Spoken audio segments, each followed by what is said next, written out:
Aula de número 87, quinta aula do módulo Primeiros Socorros. Quero dizer que para quem ainda não acessou o nosso site, que esteja acessando através do www.autoescolaonline.net e baixando o resumo dessa matéria para estar acompanhando com a gente. Para aqueles também que quiserem mandar suas críticas, e-mails e sugestões, utilize os e-mails autoescolaonline.net@gmail.com ou ronaldo@autoescolaonline.net.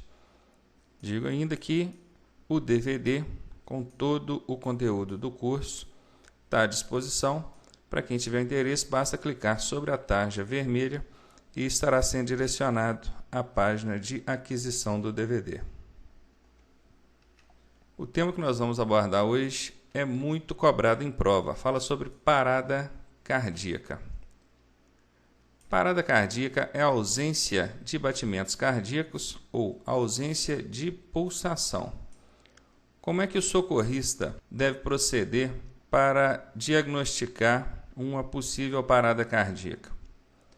Normalmente, usando os próprios dedos, indicador médio ou anular, ele vai procurar uma artéria palpável e tentar perceber se a vítima tem pulsação ou não. Normalmente, essa verificação pode ser feita no punho, na dobra do braço com o antebraço, mas o melhor lugar mesmo para se fazer a percepção da pulsação é no pescoço, na artéria carótida, onde o socorrista conseguirá com maior facilidade perceber se a vítima tem pulsação ou não. É válido também ressaltar que uma vítima sem pulsação, ou seja, com uma parada cardíaca, poderá vir a óbito dentro de aproximadamente 5 minutos. Por isso, o socorrista não pode e não deve perder tempo.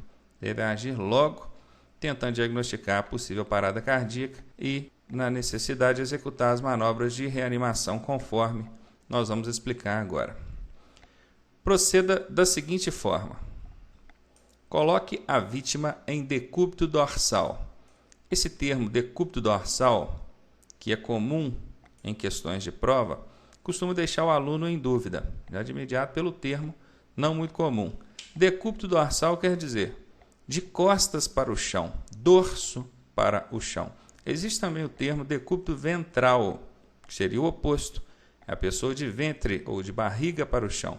Decúbito dorsal, portanto, significa de costas para o chão, assim como representado aqui na figura. Faça compressão com as mãos sobre o osso externo. Vocês podem achar estranho, está escrito aqui externo com S, porque vão tentar relacionar esse externo com o externo de para fora. Mas na verdade não tem nada a ver. O externo aqui não é externo de para fora, é externo nome do osso. Por isso que ele é escrito com S. Esse é o nome do osso. E que osso é esse que leva o nome de externo? É o osso que a gente tem no meio do peito, no meio do tórax, onde tem a junção ali dos ossos das costelas. Ok? Faça a compressão com as mãos sobre o osso externo, mais precisamente na metade inferior desse osso, ou seja, 2, 3 dedos acima do diafragma ou da boca do estômago. As mãos devem estar sobrepostas, conforme representado aqui no desenho, braços esticados. Não é adequado flexionar os cotovelos, porque pode passar a falsa impressão de que você está comprimindo. Não flexione, portanto, os cotovelos. Mantenha os braços esticados. Execute essa manobra cerca de 60 vezes por minuto. Claro que uma variação pequena para mais ou menos não vai interferir no resultado da manobra. Isso é uma sugestão, uma quantidade média sugerida. 60 vezes por minuto.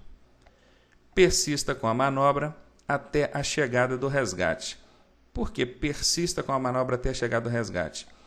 Eu mesmo já vi cair em prova questões do tipo: por quanto tempo o socorrista deve persistir com a manobra? 5 minutos? 10 minutos?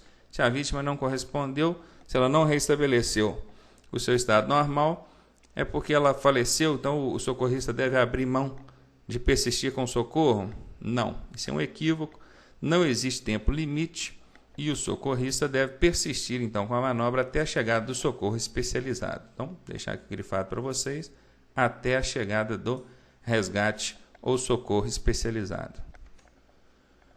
Tudo isso que foi passado para vocês aqui até agora, procedimento simples, de forma bem resumida, é para tentar fazer ou reproduzir o que o coração faria por si só.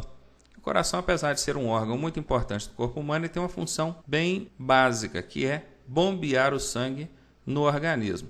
Como o coração não faz isso por si só, ele parou, não tem mais esse movimento de contração projetando o sangue pelo organismo, a compressão sobre o tórax ou sobre a região onde o coração está localizado vai fazer com que, de forma artificial, o coração continue fazendo o serviço que ele deveria estar fazendo naturalmente. A manobra deve ser rápida e com força o suficiente para pressionar o osso do tórax, esse osso externo, de maneira que o coração seja comprimido ali e realmente sofra a contração em razão da compressão feita sobre o tórax da vítima.